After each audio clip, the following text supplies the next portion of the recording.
Coming up on Cooking Crave, we have an easy casserole to add to your recipe box and the most delicious angel food cake ever. Stay tuned.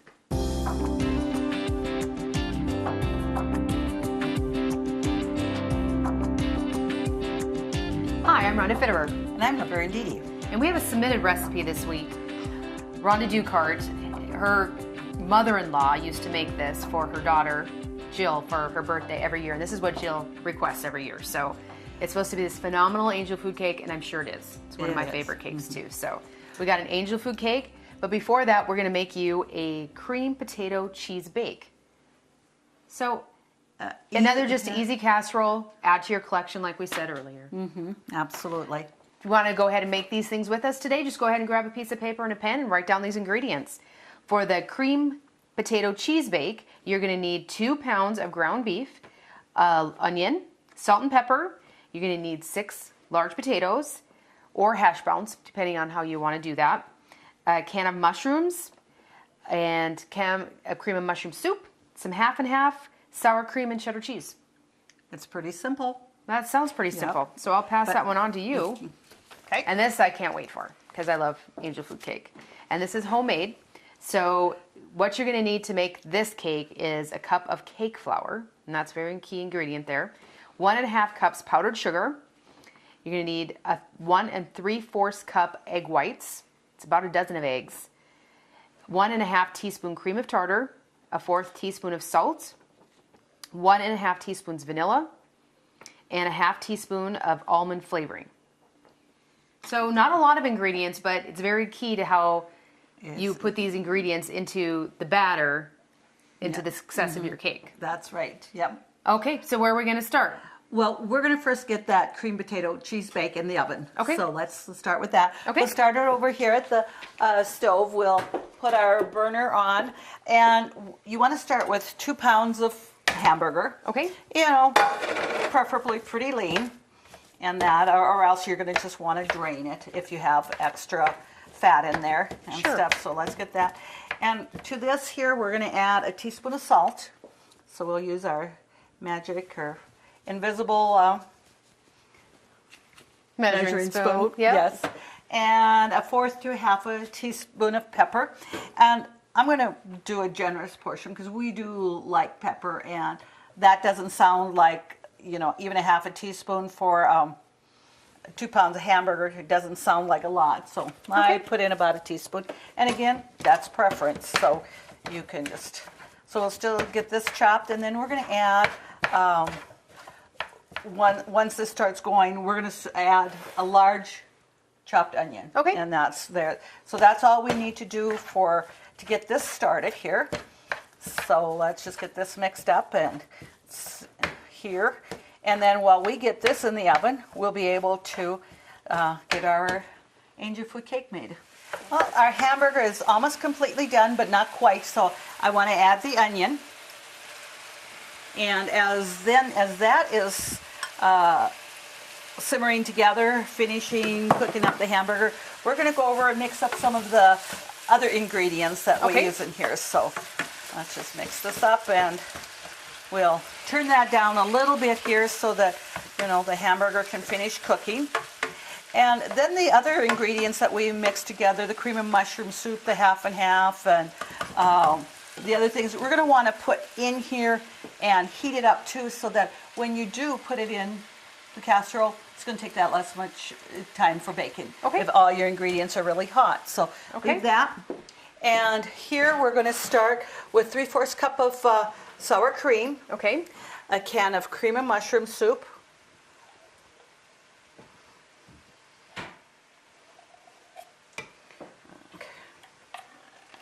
And with this, it asks for 2 cups of shredded cheddar cheese, but we're not going to add that on right away. We first bake it, and then we will add that on the last and put it back in the oven just to melt that. But you don't mix that all in with the wet ingredients. Okay. So let's just mix that together. And it's 3/4 cup, half and half. Okay. So And then we had a small can of mushrooms that you drain, and drain the liquid into a measuring cup. And when it's not going to be quite a half a cup of that liquid. You want to just add enough water to make a half a cup of liquid to add in with that. So I'm going to just take the spatula out and use my whisk to whisk that up well. And get all the soup combined in there. There, and then we'll do that half a cup of liquid. Okay. And I chose to do the 32 ounces of hash browns instead of, if you do raw potatoes, just like 6 large raw potatoes, slice them pretty thin. The thicker they are, the longer it's going to take to bake or whatever. Right. And your baking time, it says to bake at 350 for an hour. But I think with all your ingredients, your hamburger and liquid hot, and you're putting in there. And I did take those out, and the hash browns are unthawed. I had them in the refrigerator to unthaw them. Okay. So that cuts down your baking time too. So it's just whatever time frame you have is what you probably are going to choose to do. So we're going to come back over here, and let's just check our hamburger, which that looks like that's almost done. Yep, very little liquid in there, if anything. Yep. Sauteing your onion with the hamburger. Okay, so that hamburger is done, and so we'll just clean that off, and we'll put in our liquids here. Okay. We'll add our can of mushrooms, and this is a 7-ounce can. This here is just the sliced mushrooms, but you certainly can use the one with the stem pieces too, if you have that, because that's going to be just fine. The recipe just says can of mushrooms. So the thing is, if you really like mushrooms, and I do, I would maybe even use 2 of these, or you take the next size up. Sure. Or just whatever your preference is. So now we're going to add all the wet ingredients here. That's the cream of mushroom soup, half and half. The extra mushroom liquid and the sour cream. Okay. So we'll put that in there. This is going to make a pretty big casserole. It is. It's going to be to serve, generous portions for, probably 6 to 8 people at least. Sure. And that. But with a casserole like this, what is nice, the leftovers heat up just fantastic. So, yes. And sometimes it's just nice. One day you're cooking and all this, and the next day you can just heat up leftovers and not have to take so much time to do all that. So let's just bring that to a boil, because we're going to put this in the casserole first. Okay, so that goes in the bottom, and then we layer the potatoes on top of that then. Okay. So we're going to take that over here, and we're going to put it in. We lightly greased a 9x13 pan. Okay. So we're going to put that in there.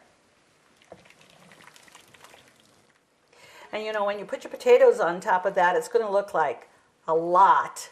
But, we're kind of talking about it, your potatoes are going to cook up.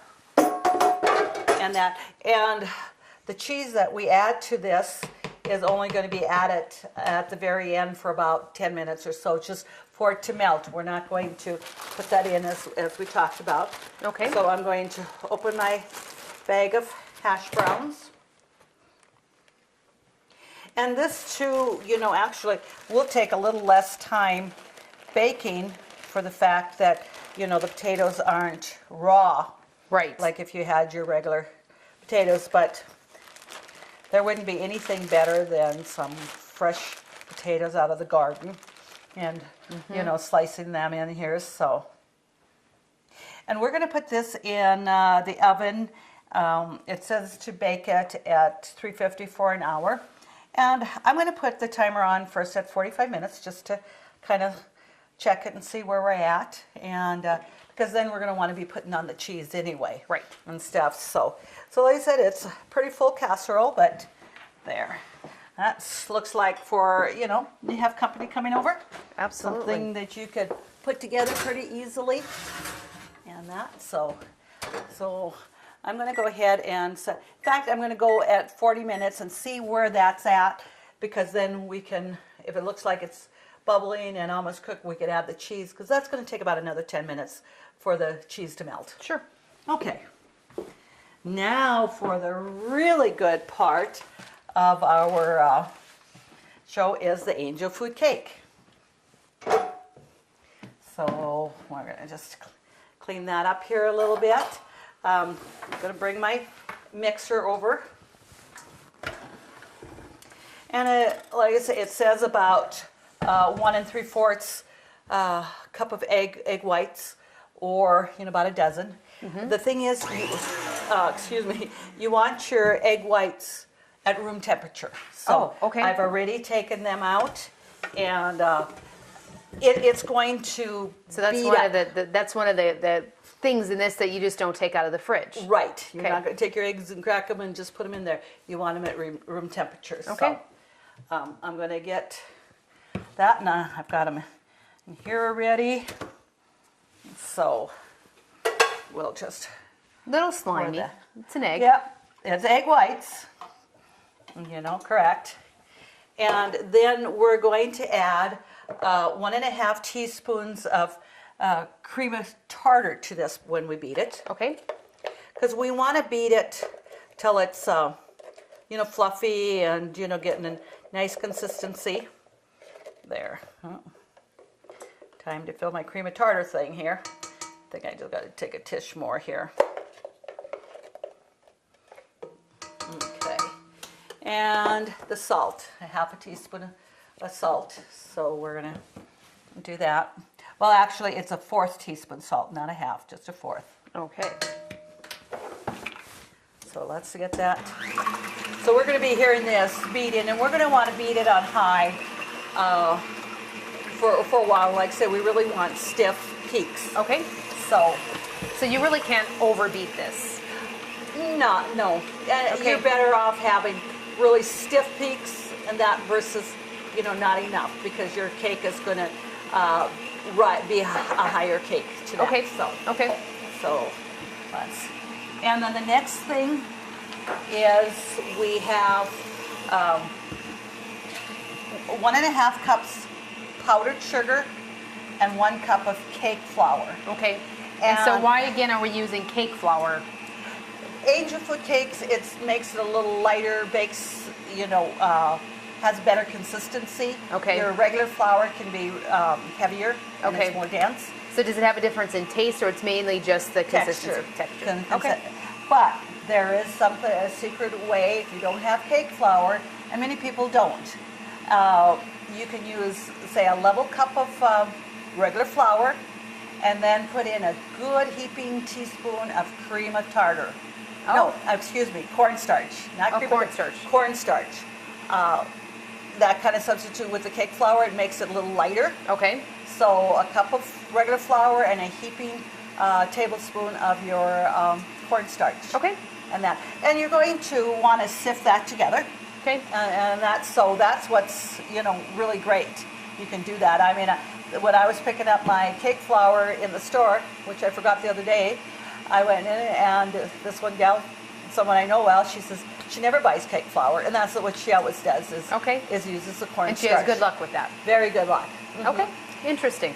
Now, we add 1.5 teaspoons of vanilla to this, but because I use powdered vanilla, I added the 1.5 teaspoons in with my flour and powdered sugar. Okay. Because I sift that, then it's all blended together. Okay. So if you don't, of course, use liquid, you're going to want to add it when at the end when you're done beating it. Okay. And stuff. So you've already sifted. This is ready to go.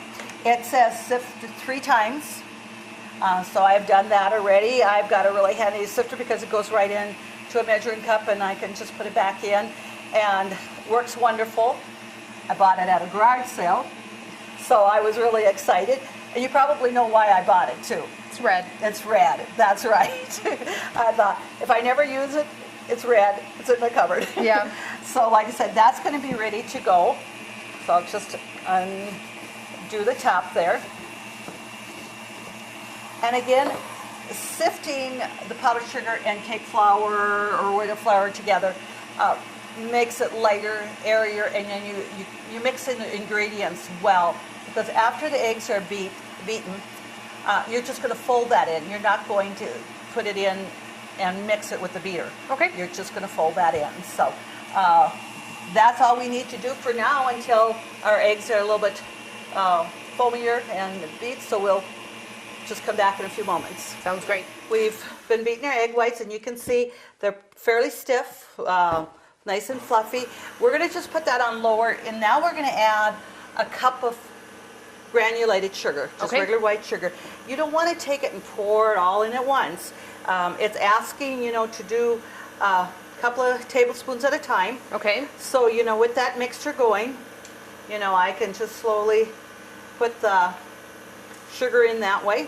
Okay. And we're going to do that for the whole cup.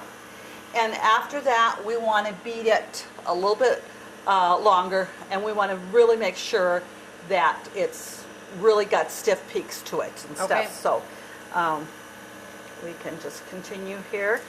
Okay, I added the last of our sugar. So I'm going to just stop that and just go ahead and just get the sides a little bit. And now we're going to just go ahead and this is where we're going to beat it a little bit longer on high, and we want to make sure that it's real stiff peaks. We've got some pretty consistency to that right now, but it's not as stiff as you want it. And this is what will make a higher angel food cake. Okay. So we're going to put that back on and just beat that a little longer, and then we'll come back and fold in our flour and powdered sugar. Okay, sounds good. Okay, let's see how this is. Yep. Okay. Nice stiff peaks. That's exactly what we want. And we did take quite a while to beat this. Okay. And that's what we wanted to do. So that's when a good mixer comes in handy, because you're going to want to beat that very long to get those stiff peaks. So, okay. And there. And we haven't even added our flour to this. So you can see you're never going to get this kind of a consistency out of a box. That's for right. sure. So we're going to add some almond flavoring. Our vanilla already is in there. So we're going to add a half a teaspoon of almond flavoring. Actually, our vanilla is in the powder. Oh, what did I? Okay, that's in there. Yeah. And this is the almond flavoring, so we're going to add that half a teaspoon here. Okay. Because we're just going to gradually fold in our dry ingredients here. Okay. And as you can see how nice and stiff and fluffy that is. So I'm going to add I don't want to pour it in all at once, so I can get that mixed well, because with this, you don't want to put your dry ingredients in and continue mixing it with the beater. Right. You want to just fold it in this way. So just takes a little bit of time to get that worked down. And as you can see, my favorite utensil is a nice big spatula. Yes. So this way you can scrape your bowl, and you can use it to really blend that well. And we'll probably get a little bit of flour and that on the counter, but when we're done, we can just put that back in. So let's add another couple of spoonfuls here. You can really smell the almond flavoring. You do. It smells really good. And we talked about, you asked if I use the dozen eggs, and it's, you're going to have your larger, your smaller eggs, so it just depends upon what the size of your eggs are. And you say, well, what do you do with your egg yolks? Well, you want to make homemade egg noodles. Yep. That's the best. You certainly can use whole eggs. to make egg noodles, but your best is when you just use the yolk. Okay. So, and it's big. I mean, you got a lot of batter here. Even though this is a really large bowl, it's still, you know, you have beaten all the egg whites stiff and they're fluffy and stuff like that. So we'll just put that there, and we'll just pick up that right there. I don't want to waste. The cupboard's No. clean. That's right. It was nice and clean. So, and again, just enough that you fold it so all your dry ingredients are mixed in with the egg whites and stuff. You don't want to over stir it or whatever. But like I said, you'll never get this kind of a cake out of a box and stuff. So when I think of angel food cake, I like, you know, strawberries and whipped cream and all of that. You don't have to have all of that with No, the angel food cake, because I know this is going to be delicious by itself, but you add a little fruit and a little whipped cream, whether it's peaches or strawberries, you're just going to have a dessert that your whole family's going to enjoy. a wonderful, yes, you are. And that, but you know, say you have somebody that, an angel food cake is probably one of your least, you know, although, I mean, we got a cup of sugar and some powdered sugar, it still isn't as sweet as you would have a regular cake. Right. So somebody that probably has to watch what they're eating or that, an angel food, and you still want that dessert, you know, your best choice is doing a, you know, angel food cake. Sure. So that looks like that's about blended well. And we're getting, Getting a little crazy there, the batter. yeah, it's a lot. It is. So, okay, so we have that. Now you want to use an angel food cake pan. You can also put that in a loaf pan. You could do a couple of loaf pans. Sure. Rather, if you don't have an angel food cake pan, put it in a loaf pan and stuff. It's just, it's going to work great. Okay. You just don't have the height and the hole in the middle like you do and stuff. And I'm using mine. What's nice is this comes out. Right. So when the cake is baked and it's cooling and it's cooled, you can just, you know, loosen your edges and you can take that off and just, it's a lot easier getting it out. Right. Because you do not grease an angel food cake pan. You do not grease that. So, all right, so we're going to put that in there. And you bake it at 375 for about 35 to 40 minutes. Okay. Well, yeah, about that. And then you want to make sure that you put your oven rack down to the lowest setting in there and stuff. So, like I said, you can see all this here and you just know you're going to have a nice angel food cake. Yeah, like you were saying earlier, you don't buy a box of angel food cake and get that kind of volume. You do not. And your box cakes, and they're good, you're not going to, this is going to be a little bit denser. You know, you got a little bit more consistency to it. Some of your box cakes, angel food cake, well, you're not going to have probably so many calories when it's all fluff. You know, Right. there's not a lot there, so. Okay. And now what we're going to do, we're going to take a butter knife and we're going to just, excuse me, just run it through. You want to make sure you don't have any air bubbles in that. Okay.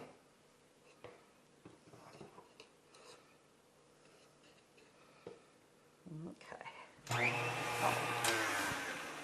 And just get this.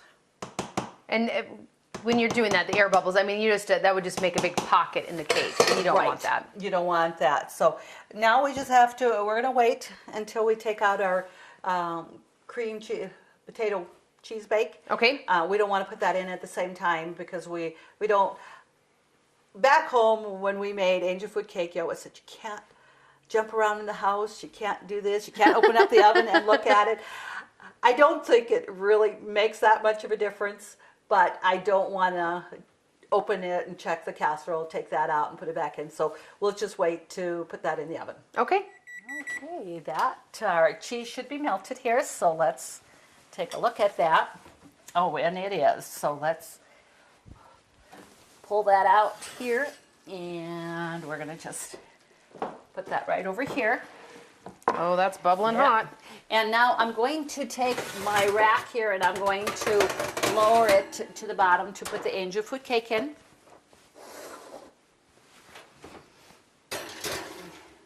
And the recipe says anywhere from 35 to 40 minutes. So like most things, start lower. If you need to add, you can. So, Okay. Okay. But because we all know that an angel food cake, you know, another 40 minutes, and you should let it cool completely before you try to take it out of the pan. Okay. And cut it. I have already got one made. You already pre-made one. I pre-made one just to show you, you know, what the outcome of that is. And like I said, you can definitely see it's a lot higher than most box cakes or pretty much all and stuff. So that's going to be great. I'm going to just pull that to the side, and I want to set the casserole here just for a little bit while that is cooling down somewhat. And I'm going to just put the cake here, and we're going to just, it's going to be pretty hard to cut it on this because it's got that rim. I'm going to take that out, and I'm going to just there, and I always like to cut my cake with an electric knife. Okay. But if you have a nice sharp knife, it's going to be just great. So we're going to cut several pieces here. And that just to show you how neat that looks.